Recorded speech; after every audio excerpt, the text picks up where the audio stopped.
then I thought, well, maybe if we do just a couple more miles and camp for the night and then give him like a full day's rest, maybe he can keep going. I thought about maybe I can just carry him and see how that works out.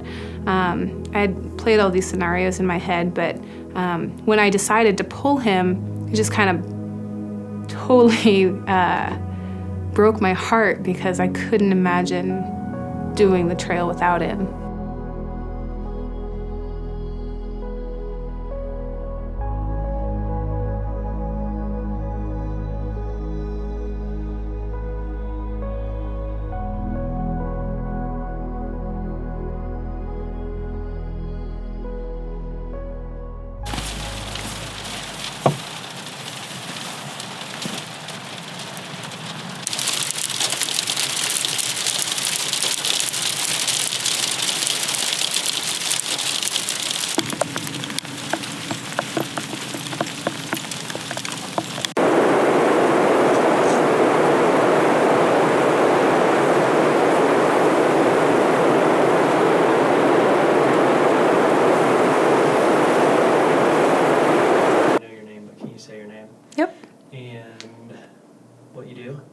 Yeah, do you want me to look at you or look at the camera? Oh yeah, look at me. Okay. Totally. My name is Jubilee Paige, and I work for Aravaipa Running as a race director. Nice. Anything else? What else do you do? What else do I do? I dabble in a little bit of everything. I do a lot of photography, and I don't know, I just like to have fun, the outdoors. So this is what I'm doing today. They've been working on this map forever, and that's the whole Black Canyon Trail in the segments. And then we're right here, and I'm gonna go do this loop. And then this is the section that they're working on now, and there's not too much of it done.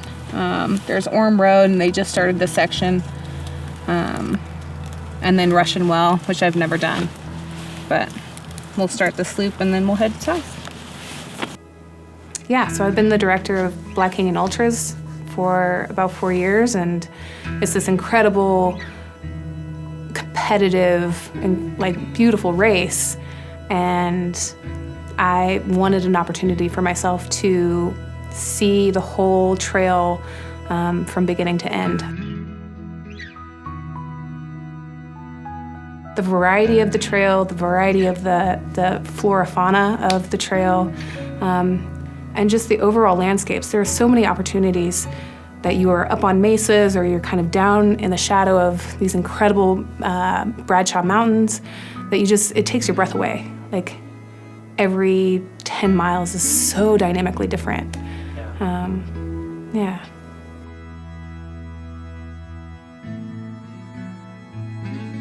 I think for anybody who's really met me over the past several years, they kind of know that I just automatically come with my little companion. Fox goes everywhere with me, and I've been really fortunate to be able to have a dog and adopt a dog that really took to trail running and just to kind of hiking alongside with me, and he's so good on the trail. He heals really, really well. He's just, yeah, kind of a perfect trail dog. And he's athletic, so he scrambles up mountains, and he goes long distances, and just kind of a surprising little dog. I don't know, like he's just the raddest, I think. Yeah, he loves people, he loves the trails, he loves being outside, and just wants to be a part of it. He doesn't ever want to be left alone. And when I adopted him, that was kind of my vow as like adopting a dog. I didn't ever want to leave a dog alone in a house for 8 hours by himself. It's not the kind of owner that I wanted to be. And I was like, I am committed to bringing this dog in every adventure that I've ever had. So I kind of told him, I was like, you're in for it, my dude. And he's been a willing companion the entire time. I mean, that's why I kind of broke it up as much as I did. You know, it's an 80-mile trail from start to finish. And like I said, they're continuing to expand north, but Our runners do the 100K, 62 miles of it in a day. And I wanted to break it up a little bit more because I knew that I was going to bring Fox along with me. I wouldn't want him to, I don't want to be out on a trail by myself for 5 days without my dog. So we broke it up into manageable pieces. I know that he can do a total of 20 miles a day. And so we didn't go more than 15, 16 miles a day. And breaking it up like that every single day would allow us to do the entire thing, and it would allow him to trek along with me. So, and we started in the hail, and then it kind of let up a little bit, and then it rained for some time, and then hailed again, and then just kind of snowed, and now it's sunny. So overall, it's been a really cool day. The northern section of the BCT has this kind of combination terrain that includes clay on the trail, and so if it gets wet enough, that clay tends to be really kind of squishy and will stick to your shoes. I was really trying to be careful not to disrupt the trail too much as it started raining, but Fox just kind of took to it, and even his little paws, the best part of it was he ended up with probably 2-inch booties of sheer mud and clay, and just kind of wobbled. Like if you throw booties on a dog, they just their gait is hilarious. And so he was totally a champion. He loved it.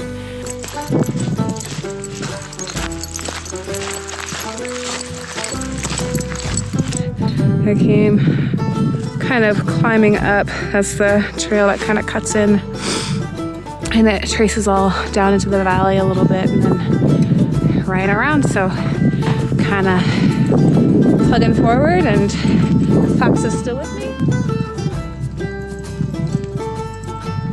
It's gorgeous in March. It's great.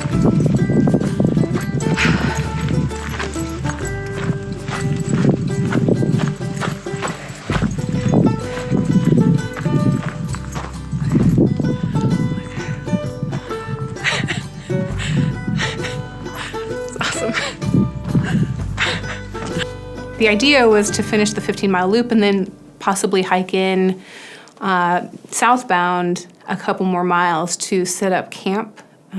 There's this incredible ridge on the south route where it kind of opens up and you have the Bradshaws off to your right, and it's so beautiful, and it's like this really, this just kind of in-your-face dynamic portrait of the Bradshaw Mountains.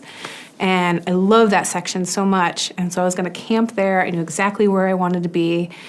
And just with the wind and the hail and the just being wet, I decided to car camp instead. So we came back on the loop, warmed up, I car camped. We actually kind of drove a little bit on the trail, a little bit southbound, off of Antelope Creek Road, so I could capture some photos, and just wanted to be a little bit warmer and not camp in the rain if I could help it. Did I also mention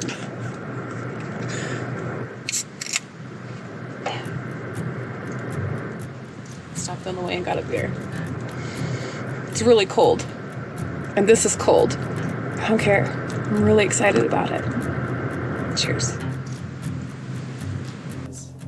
We were socked in for sure. So the next morning, I think sunrise was around 6:30, and I had set my alarm for 6 a.m. because I wanted to pop up and capture the sunrise.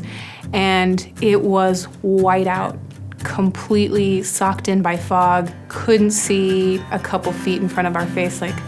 I got out of the car, and it was just it was another world. It was so cool. And then after a while, I was taking some photos, and after a while I could actually see the fog and the low clouds kind of move over the trail. We were completely socked in by fog, but you guys can kind of see. Just kind of a hazy day, so we'll see once it kind of warms up if that all burns out. And yeah, it's very important first to get some coffee in me, and then we'll go. Yeah, welcome to day 2. It was still really, really cold. I think it was about 30 degrees, 31 degrees. So we got kind of a later start to the day on the second day. Second day he took off just the same. I thought he was gonna be really, really cold, and he, as soon as I said, do you wanna go for a walk? He perked up and jumped out of the car and was ready to go. We ended up going, I think, 13 miles to Hidden Treasure, and then continuing on just a few more miles down from Hidden Treasure, right before Bumblebee. I think we were just 2 miles out of Bumblebee Ranch, but it is such a cool section because it's nice and flat, and it just kind of like rolls a little bit, and you get like this view of like the Black Canyon, right, off to your left. And it's really, really incredible under different lighting. I think almost to the end of the day, I even saw rain clouds were coming my way, and then the sun popped out, there was a rainbow. Just like the weather made such a cool impact on the whole experience.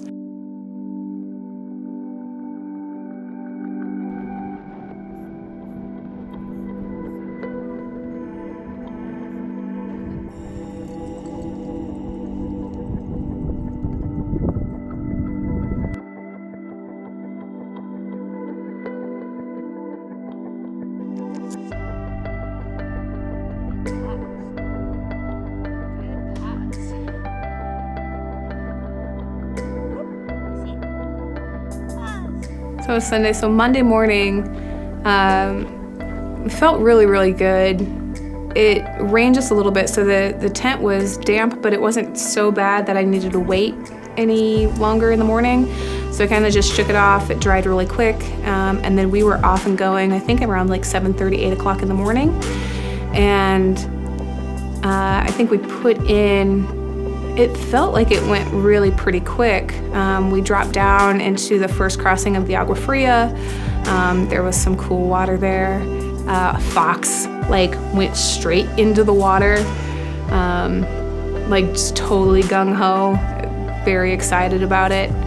And it's such a cool area because you come into like these 2 sections that horseshoe, like the Agua Fria kind of wraps around Rock Springs or Black Canyon City. And these areas are just so lush and rich and great riparian area.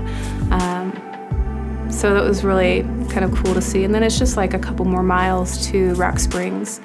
And I definitely wanted to kind of stop and rest at Rock Springs. So we stopped at the Rock Springs Cafe, and I was gonna get pie and then realized that we were there on 3/15 and it was 1 day late from 3/14, so that was pie day, and they were completely out of pies on Monday. And I was like, of course. But Fox got like a grilled chicken breast, and they made him special just for him. They gave me like 4 carafes of water to completely like top off all of my water, and a carafe of Pepsi, which was like true aid station like goodness. And we had a good lunch and just kind of went back to the trail. And then right after lunch, I wanted some downtime, so we sat at the Agua Fria on the second crossing. So right after Rock Springs, there's another crossing just about 1.5 miles down, not even, less than a mile. And it was a cool time just to chill and relax.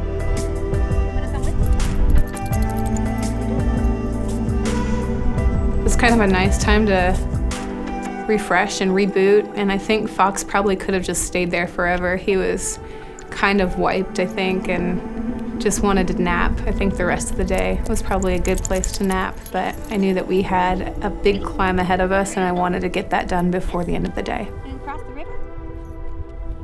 All right. Okay, let's go.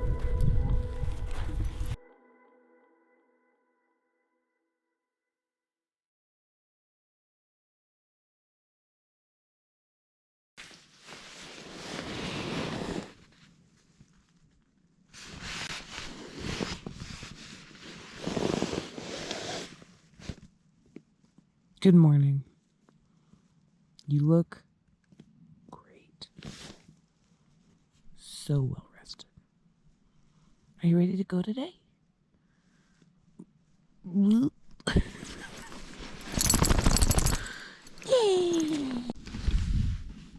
All right, good morning, good morning. This is day 5. This should be our final day. We trekked from Soap Creek to Cottonwood yesterday, and it was really good. We got to stop at Rock Springs. We missed Pie Day 314 by 1 day, so they were out of pies, but we got some good food, and Fox got some chicken, and he was a happy boy. Then we hung out at the river. It was really beautiful, but I wish we would have stayed just a little bit longer. It was actually a really hot day after that, and Fox really kind of got worn down a little bit, so he slept really hard last night, and we'll see if we can just kind of press on this morning. We're up a little bit early, but it's a beautiful day. We're almost packed up here, and we're gonna get going. This is the start of the Little Pan Loop down to Table Mesa, and we have about 4.5 miles to Table Mesa, and then 10 miles to the finish. So should be, I think that's right. It can't be right. It might be right. Yeah, but so far it did rain last night. Again, I don't think there's been one night that I didn't have some kind of rain or hail. And there's my alarm, so we gotta go. But I'll check back in.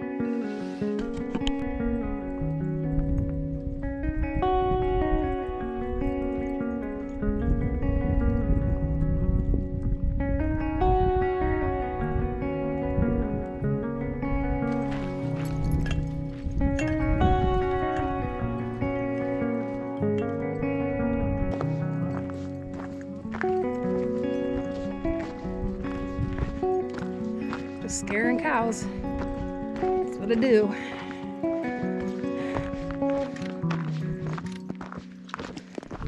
Trekking on the BCT, scaring cows.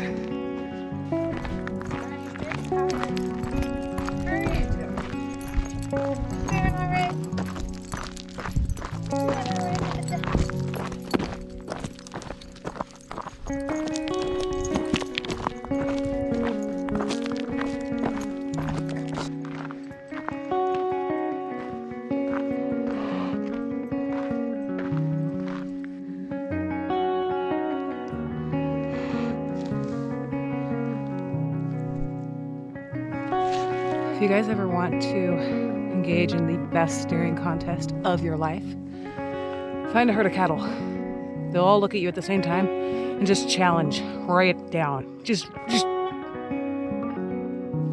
is embarrassing. For you!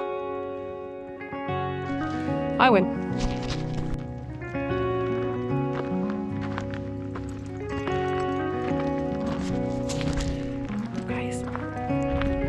I've been inducted into the Moo Mafia. This is my new family.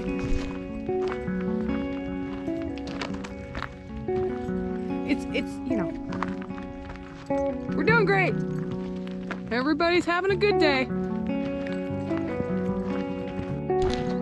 Thanks for letting me tag along. See you guys probably never. All right, good times. Okay, so I think we're gonna call it for Fox today. He has got kind of a sore pad on the back end, and the last little bit was kind of rough on him. So I think overall, I think he's done 65 miles with me total, which is amazing. But we're here at the trailhead heading out of Table Mesa, and we have about 10 to 11 miles left, and I just don't want to push him So I'm gonna let go of my pacer today. But he was amazing all through the hike. I think if we would have scratched the Copper Mountain Loop, we would have just done like the 100K course and he would have been okay. But this is just a little bit much. But I'm really, really proud of him. So we're gonna call in some aid, I think, and let him rest. And then I will meet him back at Emory when I'm done. Max, are you good with that? Are you good with that plan? Yeah. You're tired, buddy. I know. Okay. So no one to stop.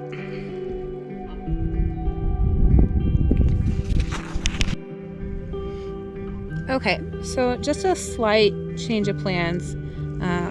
I was gonna have somebody come and pick up Fox. One of his paws is a little bit sore, and so I didn't want to push him further than he is able to go. I don't want to risk injury, but at the same time, I also really want to finish this journey with him. I don't know why. I don't know why I'm emotional about it. But he's my buddy. He's my trail pal, and I'm all, yeah. I don't want to do it without him. So I have decided that I'm gonna carry him the rest of the way.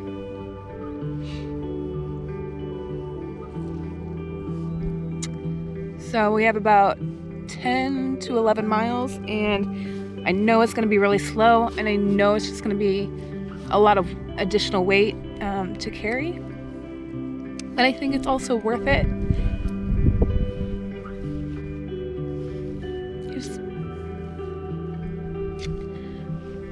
Yeah, he's my friend, so he's hurt, and I want to carry him. And honestly,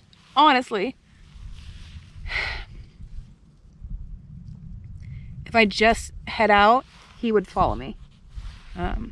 Limp and all, like sore paws and all, he would follow me. So I don't want to risk him getting hurt, but he would do it for me. So that's what I'm going to do for him. Ugh. Also, I think it's gonna rain again, which I'm so stoked about in a really weird way. This is gonna be good. It's gonna be a good day. I've decided. Just get it done.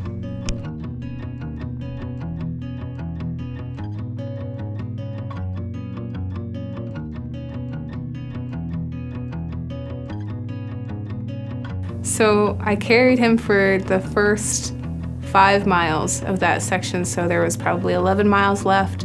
I carried him for 5 miles up and over the hill. We stopped at this tree and just kind of like relaxed a little bit. I re-waxed his paws, knowing that my arm was like extremely tired. Like it would just take forever if I continued to stop and pull my pack every mile and a half. So I re-waxed his paws to think maybe if I gave him like this 2-hour break that he would be able to kind of trek along kind of the smoother sections. So I kind of made him a deal where if the trail was smooth, then I would put him down and he would follow me along. If it was super rocky, then I wouldn't do that to his paws, and I'd pick him up and I'd carry him. Where'd he go? So he's moving really pretty well. I know that he's tired. I know that he's still hurting. His ears are pinned back, so he's sore. But I think it's just like any one of us that would go long distances, you know, peaks and valleys. And I really just don't want to hurt him.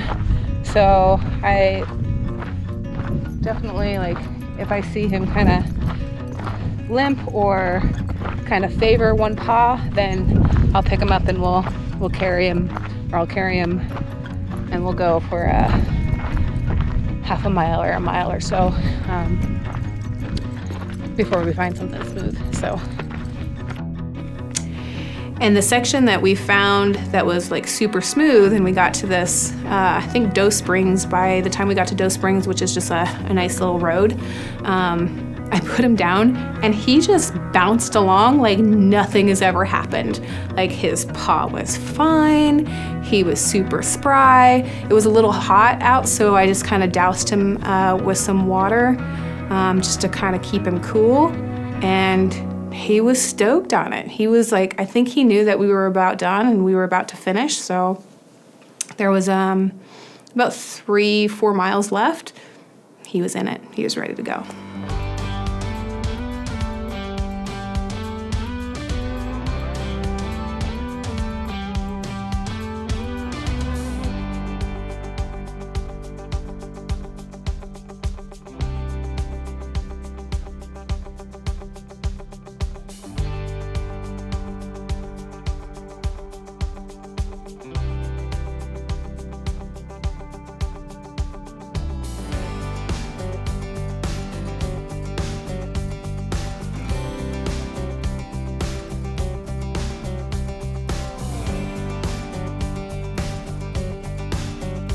So there's only a couple places where they have a little ledger for doing the trail, and the very end at Emory Henderson Trail, we wanted to sign it, or I wanted to sign it, but I wanted to sign it for us both.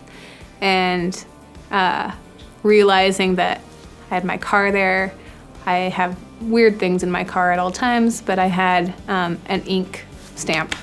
And so I wanted Fox to actually put his paw on the ledger and make his mark as probably the smallest dog to complete that entire trail. So 75 miles from a 10-pound dog. Pretty rad.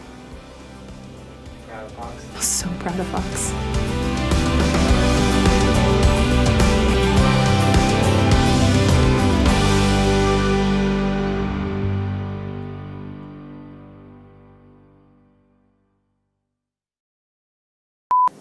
So Fox, thanks for sitting down with us. Yeah. I was just wanted to ask about your time on the Black Canyon Trail and how you enjoyed it. It was really cool. I spent some time with my mom and wait a minute. No, stay. I like being outside. I like going for walks. And I got some treats, and it was nice. I followed some cows. I liked it. I mean, I didn't get to see the cows really up close. There was one time, but for the most part, yeah, I like the cows. But stay. I like camping, but it was really cold. It was super cold. A tiny tin of marshes. Spim the spams. Spion. Good job, buddy.